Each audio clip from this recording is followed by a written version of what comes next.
Hi everyone, today we are in Eden Prairie, Minnesota. We are going to take a trace up the southwest extension of the Metro Green Line light rail project in the Twin Cities here. Going forward, I'm probably not going to do as many of these Twin Cities transit topic videos. Okay, what's that about? Well, Twin Cities transportation planning discussion lives at the extreme ends of each side of the discussion. Midwesterners ultimately don't want to be inconvenienced by construction and have a very high tolerance for the level of traffic that they will endure at points along their commute if doing so keeps their tax rates at status quo. The conversation about improving the system for all modes of transit, i.e., making roads safer and more efficient, and developing public transit options that are convenient, more efficient, and benefit personal vehicles by way of reducing the total number of cars on the road, often gets overlooked by the extremes at which the discussion gets pushed. For a project like the Southwest LRT extension, it was always an uphill battle for transit planning because only sparse bus routes have ever existed in this corridor, and those are either rush hour express service to downtown Minneapolis or infrequent local routes that require long trips and typically several transfers. While it's not uncommon for the Met Council to lag behind in planning details like how many more bus routes will the new corridor support, and as such we don't have any details about what changes will come for the few existing routes by opening day, what is certain is that the Green Line extension has been forced along in planning by being marketed at its extremes, as either a park and ride to get downtown or a place for people to relocate onto and live a walkable, car-free lifestyle. That's all we know at this point. These options that leave out dedicated support for the LRT line by way of supporting bus routes play more into the extremes at which the discussion about getting around the Twin Cities has always operated. What's the least we can spend to add an option for commuting without upsetting too many citizens along the way?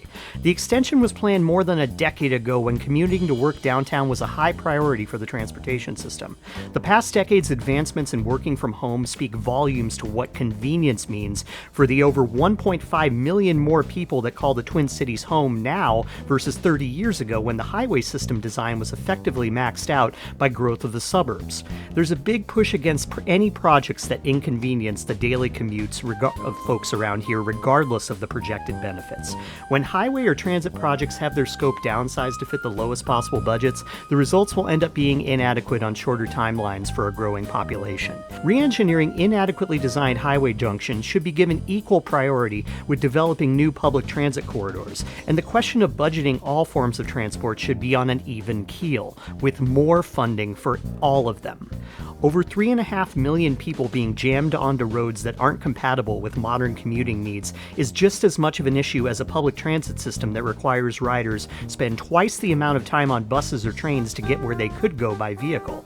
But the spirit of conversation in the Twin Cities, as well as many places worldwide, is on the extremes of the topic, and no amount of diminishing returns can supersede how good it feels for people to argue their side of the topic. For me, I find all kinds of infrastructure to be fascinating, and I like to provide profiles of public transit systems to help people see what the reality is like taking a train or a bus. Maybe it's for someone who no longer has access to a vehicle and needs to see what the experience of taking a metro line is like, or a traveler looking to get around a new city that needs a perspective about part of a system to see if that's the route that they really want to take in their travels.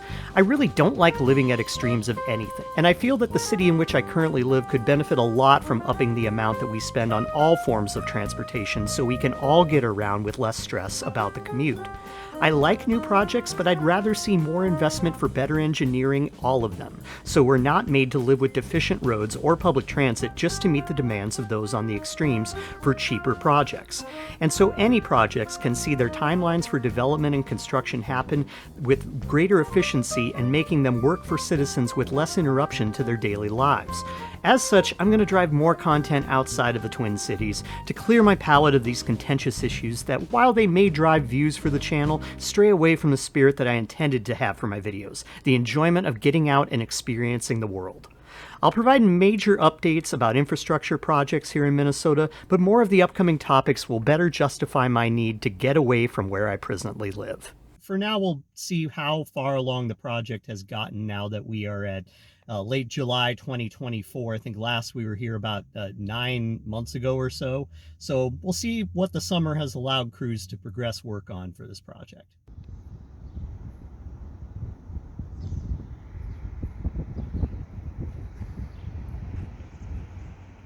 This is pretty much as it was when we were last here. It's a Sunday, so I don't think there's any services running out here, at least nothing so frequent. Interlocking is all set up. Just kind of looks the same as it did, still just a parking garage, and trains will run underneath this section of the parking ramp. So the station is directly below us.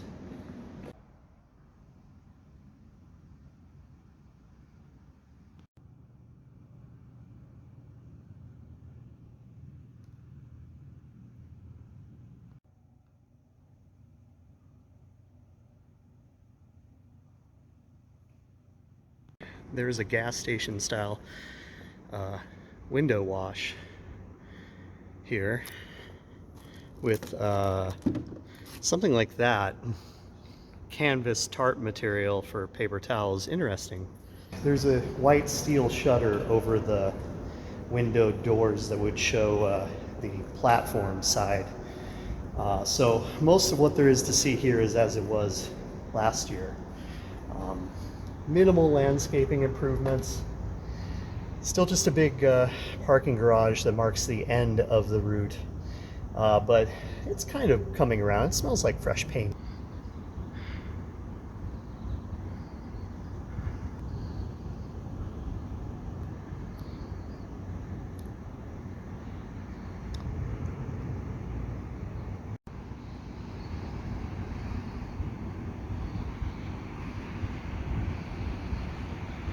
With a parking ramp this big, it definitely gives the character that this is made for a lot of people to be getting on board the train and going places. As to where they are going, whether it's in the cities just beyond Eden Prairie or whether it's all the way to downtown, that will depend on exactly what kind of connections are present at the stations that we'll see going forward. Southwest Station has easy highway access for ex-urban commuters, and those using the park and ride have some retail options at the station. Bus capacity is modest but serviceable. The only local route, 600, would be a good candidate for rerouting around Town Center Mall and the Golden Triangle neighborhood ahead, but as stated in the intro, nothing has presently been announced less than 3 years to opening day.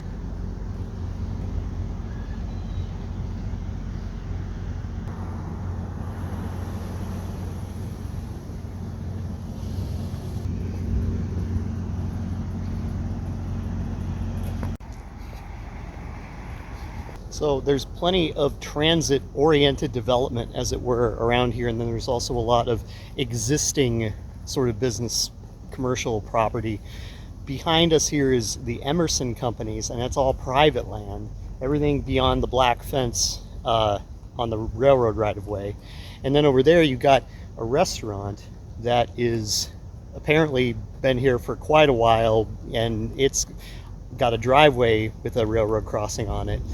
Interesting to see how that business gets affected by the trains. Town Center Station largely remains as finished as it was last year. Utility work to power the signaling appears to have taken place. This is the station closest to Town Center Mall, and as such it touts its walkability, but it would really benefit from a frequent circulating local bus route to reduce traffic interactions with pedestrians. It would also be useful to consider a bus route between here and Mall of America, so shoppers and commuters wouldn't be bound to making connections further in the city to spread out their retail spending options. This was a good day to come out to Golden Triangle Station, especially like large warehouses with docks and also corporate offices, a lot of companies out here.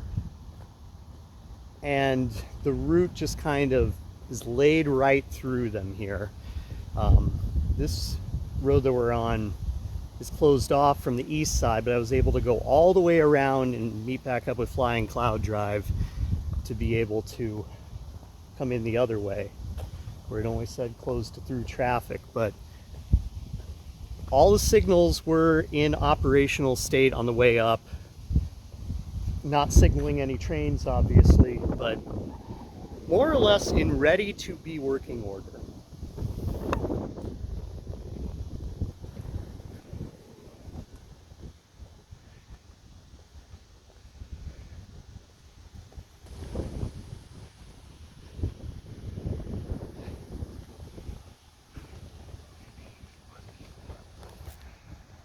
If the industries around Golden Triangle persist and their employees find LRT more convenient than driving, these next 3 stations will have some use. Whether businesses have a use for the area and the future economy, and whether residents can conveniently get what they need along the line, remains to be seen. Just a few new bus connections with frequency to connect nearby Edina or the community of Chanhassen to the west could boost ridership here, especially when offices are closed for the day.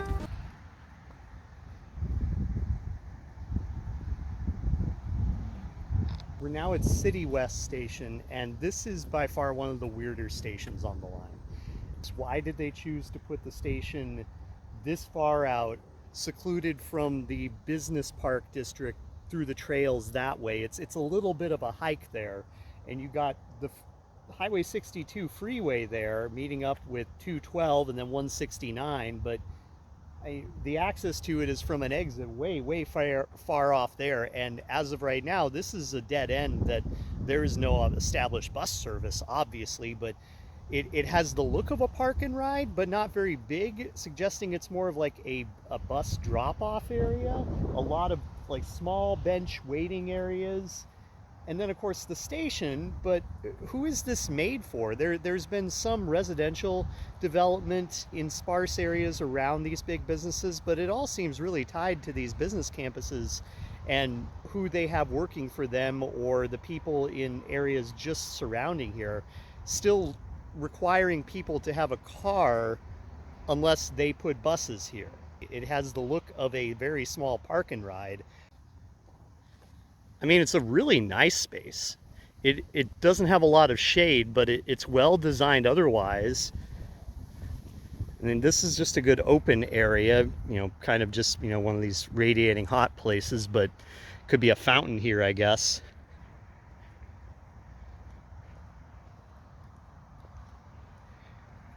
They really did manage a very standard design to these stations.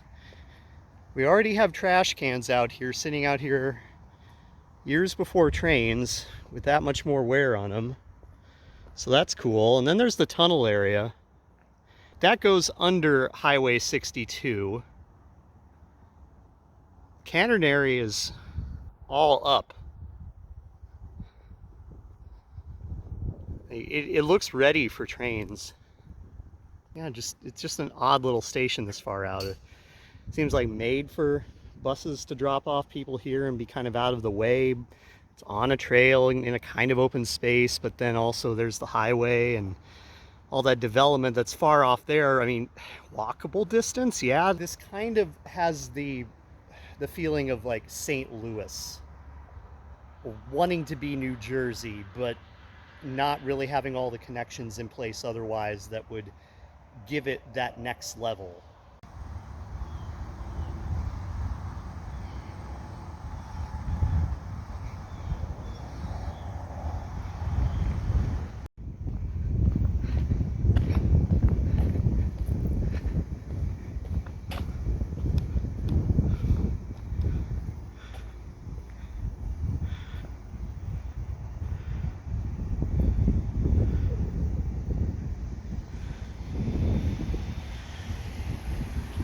So Opus Station has a weirder location by way of suburban engineering. The roads, if you can call them that around here, are all about 2 lanes and run in a one-way pattern in this kind of odd spiral, winding kind of way, where you come out the same way you came in and you have access to Bren Road, which then goes over to 169. So it's a small suburban transit system that seems really locked into the pattern of cycling people around in their cars. It could be good for running a shuttle bus through here, and in fact this is the end of the Route 612, about a half mile to the east-southeast here, and those buses run infrequently enough to Uptown at Hennepin and Lake Street, and from there on up you go into the city, and this is intended to circumvent that somewhat with a better running time.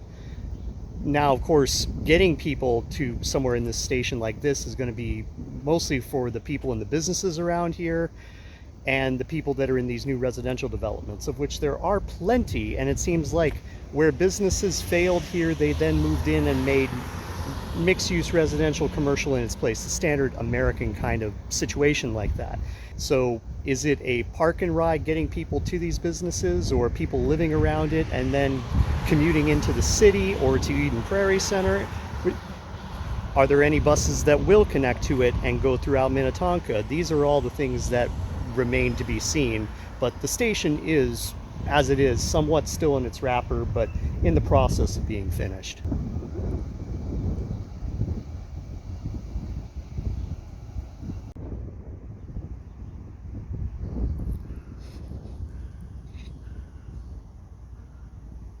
It's interesting to see how in this kind of suburban development, there's a trail section for walking that seems to be planned apart, quite a ways apart from the road section. And that in harmony there is maybe being upset a little bit by the train coming in, and maybe now there has to be some connections there that remain yet to be made. You certainly can't see them from the street, so there's not really many ways that someone on the street could come and get on board the train here other than this small drop-off area, which I would imagine is going to be used for a bus that could circulate around the development, as well as possibly more routes that go further, but we'll see.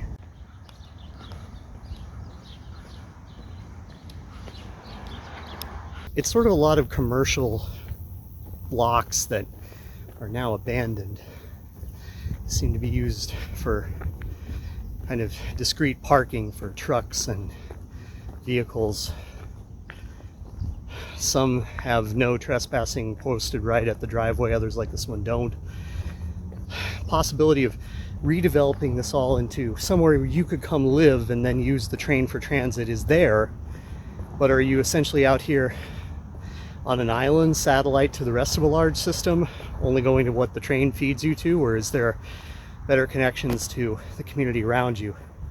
Because it certainly feels that people around here would need a car to be able to link up some of those trips in a speedier way, and Metro Transit with its park and ride type setup is enabling that to just still be the kind of thing where more people will get in their cars.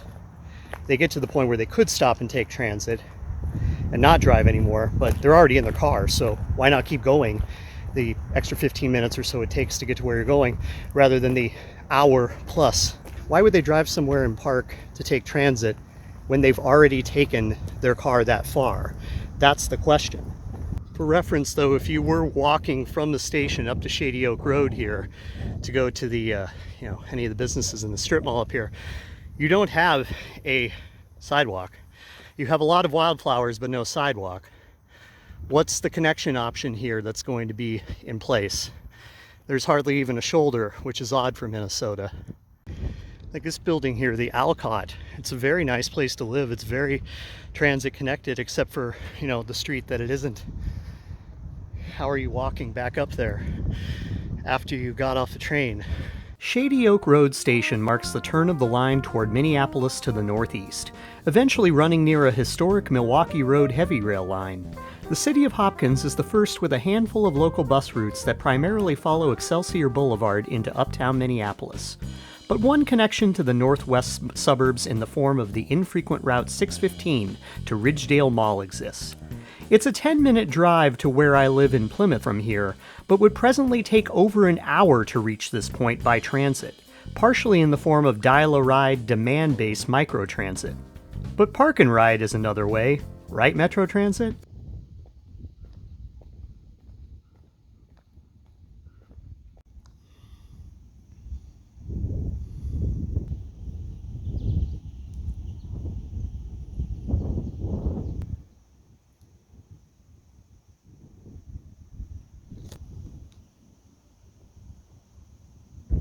So now we're at the curve point of the line exiting Minnetonka and entering Hopkins and St. Louis Park. It's running so close to an existing heavy rail corridor that you can smell the lubricating oil from the trains. This is a highly signed park and ride, but not entirely a big park and ride.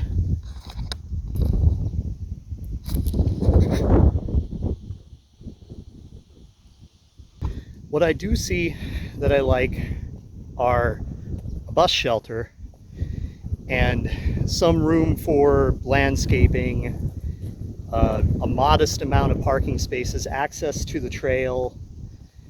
There's an overflow park and ride lot as well. So this is definitely more the typical suburban park and ride. The trail access is definitely great. And there seems to be room for development here, close enough to existing bus lines that run through Hopkins to make these connections and have this be a somewhat useful station for people.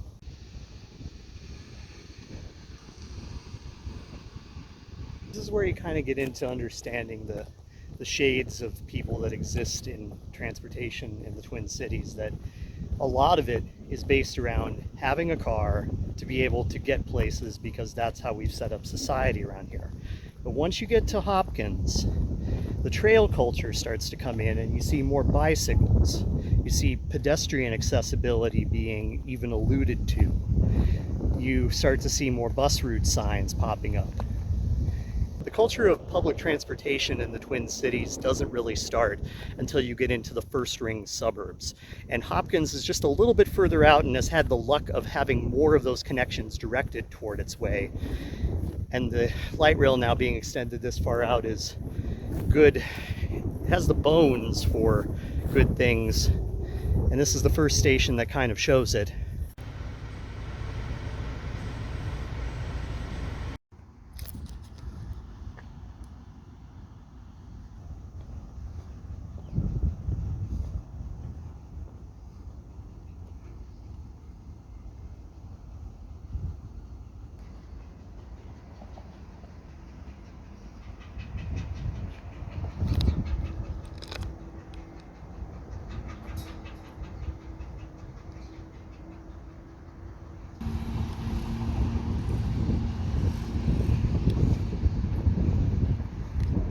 So now we're at downtown Hopkins Honda Station.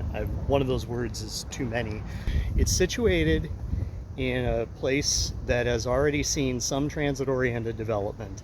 It's the kind of place that I definitely would say they would put in a PowerPoint presentation about this line and what it's doing for the community and or its potential before that.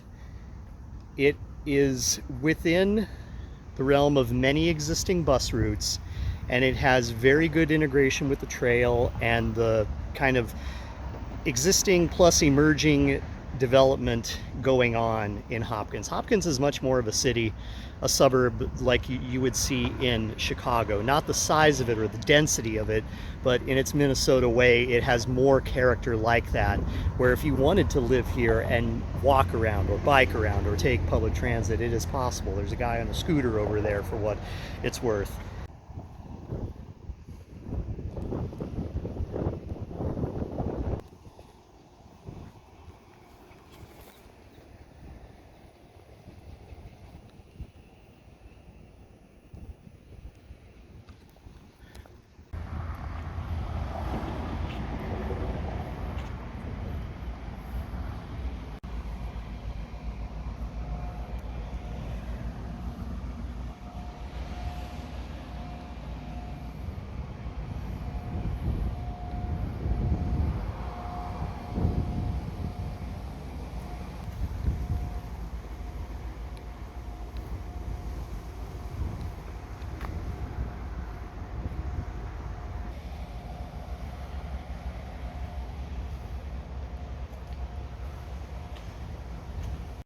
This is the point at which the Green Line is now running right alongside heavy rail.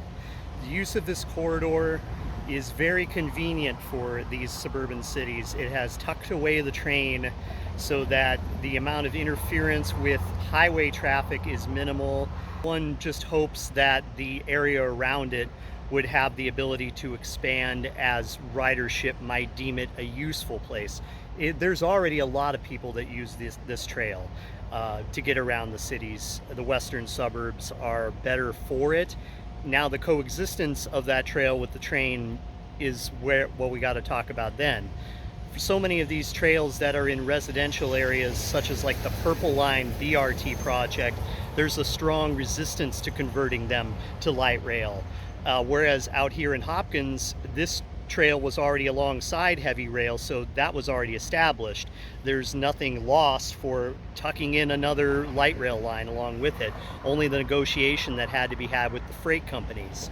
And it's got great access to highways at this point, major employers, but it all depends on how well engineered those highway connections will be as people continue to use this, and more people might move around this for the development opportunities that are out here in Hopkins.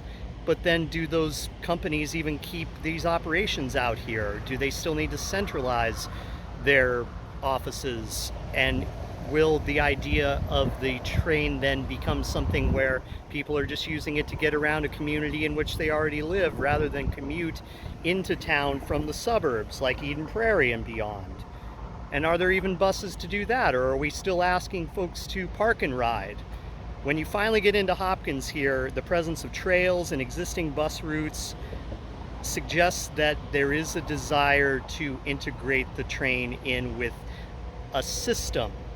But the Twin Cities' frequency of buses within that system and its ability to be marketable over the rather short commute time by personal vehicle, that's the challenge that the light rail sees.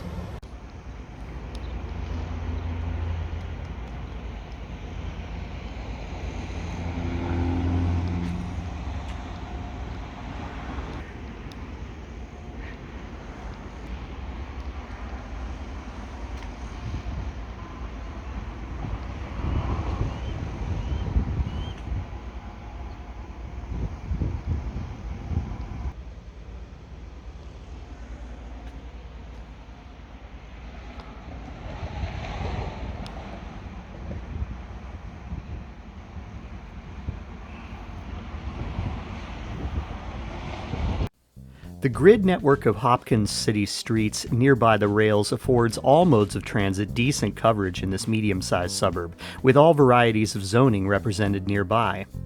Blake Road Station, a few miles away, is situated at the back door of the Hopkins Goodwill thrift store, and shares the connection and development capability of downtown Hopkins, but with more old-stock residential neighborhoods nearby with good walkability. This neighborhood has seen a lot of road construction over the past decade. Let's hope they banked on good engineering so folks can enjoy their investment for years to come.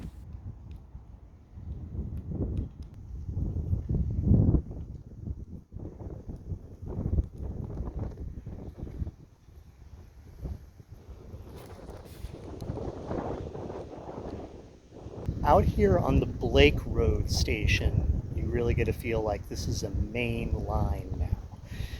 There is access to residential areas of both new and old character. You have good integration with the buses that are already running through here. It's very confidently placed here.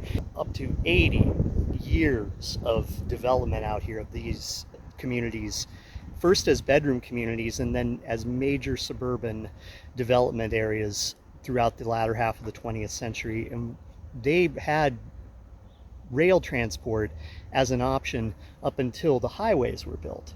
Is this the right kind of project for it? Is it too much? Well, that will depend on exactly how Metro Transit runs this line, how they work with their civic partners to make sure that there is enough attention drawn to it in a way that is positive about people utilizing transit rather than driving around town. But then also, can Metro Transit make the connections for people that need to go over to the next community, that have business beyond this line? How do you interconnect with your other BRT lines or your existing bus lines? But many of the communities that Metro Transit operates in don't have that as a component. They haven't been in on the negotiation or planning of this as long, and that's the communities where this sort of feels like it's just being pushed through. But here in Hopkins, railroad runs right through the middle of town. It's the right place to have people go catch the train. This is being called a park and ride. And I guess when you have the other station as the other, with the park and ride as a bookend for this, you know, you've paid some allowance to it, but it just seems like it's going to fill up rather quickly unless people are inclined to take the bus or use the trail. I just would like any transit system to have less question marks. The next 3 stations bridge Hopkins and St. Louis Park, serving even denser residential and commercial corridors.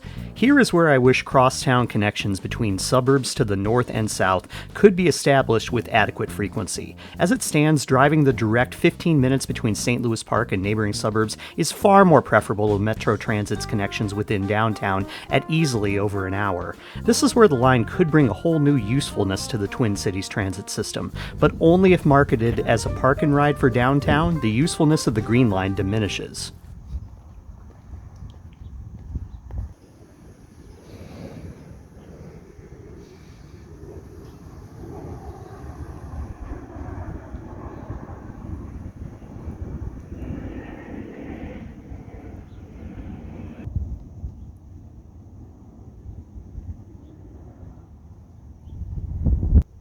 So at the Louisiana Avenue Park and Ride station, and again, that's what these are all being marked as park and rides. You have a very long station that extends down the side street here off Louisiana Avenue and has a larger parking lot and just a bigger overall footprint.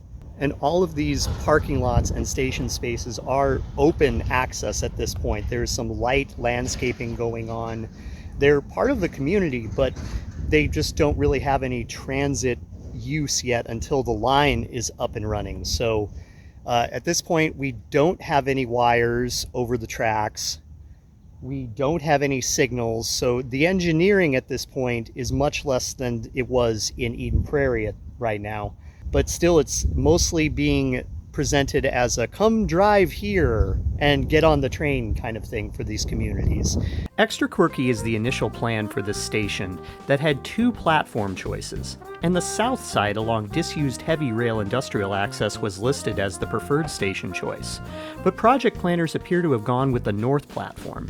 I'd be interested to know what the intention for 2 platforms could have been. The project website suggests closer proximity to the nearby Methodist Hospital, but gives no insight about train routing patterns with 2 potentially active platforms. Beyond St. Louis Park, the west side of Minneapolis' dense uptown neighborhood begins, with several multi-lane avenues bottlenecking at the start of the busy enclave neighborhood. Here is where traffic and the 90-degree heat of the day began to hinder my ability to access better vantage points for stations along this now solidly urban section of the line. As such, we begin with a peek at Westlake Station, with its lately engineered pedestrian circulator providing access to the platform below south of the busy Lake Street. Here, this is more like West Uptown, very close to the actual border. Present here, every kind of store, all the new developments going up over all the previous developments. You've got a question of whether or not to maintain developments that were as little as 40 years old in favor of new 5/1s. Congestion is seemingly constant when commuting via Uptown. Seismic detection is present at points near the line here and beyond at the behest of environmental impact guidelines pushed by residents and business owners. Local residents pushed against routing the LRT along the Kenilworth Freight Corridor, but obstacles and pushback on the alternative routing along the Midtown Greenway was similarly abundant, and Kenilworth remains the lesser of 2 evils. That is also the section of the line with the most ongoing construction. In the most surprising to me aspect of the line thus far, Bryn Mawr Station has been renamed Penn Station. And if you told someone from New York City they're now standing at Penn Station, they'd likely have quite a bit to say. The last neighborhood stop before the line serves the redeveloping former industrial areas west of downtown. It'll be interesting to see what transit connections get established here and how ridership blends together at this, a transitionary location on the line.